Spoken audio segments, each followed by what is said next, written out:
نوێترین کۆڕی زۆر بەڕێز شاعیر و نووسەری کورد مامۆستا عەلی پێنجوێنی بێگومان ناونیشانی ئەم کۆڕەی ئەمە ڕێگاکە نییە و بڕیارە لە ڕۆژی 7 2021 کە ئەم کۆڕە ساز بکرێت لە کاتژمێر 3:30 بێگومان دوای نیوەڕۆ لە دەستگای ڕۆشنبیری جەمال عیرفان و لە شاری سلێمانی ئەم کۆڕە ساز دەکرێت بێگومان بە ئامادەبوونی چەندین کەسی ڕۆشنبیر و ئەوانی کە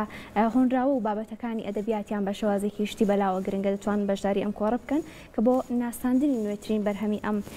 کەسەیە و ئەم شاعیرەیە بە ناونیشانی ئەمە ڕێگاکە نییە. کورد عەلی پێنجوێنی کۆڕێک بۆ ناساندنی نوێترین بەرهەمی خۆی ساز دەکات. وا بڕیارە ڕۆژی 7 2021 کاتژمێر 3:30 دوای نیوەڕۆ لە دەستگای ڕۆشنبیری جەمال عیرفان لە شاری سلێمانی شاعیر و نووسەری کورد عەلی پێنجوێنی کۆڕێک بۆ ناساندنی نوێترین بەرهەمی خۆی بە ناونیشانی ئەمە ڕێگاکە نییە ساز بکات.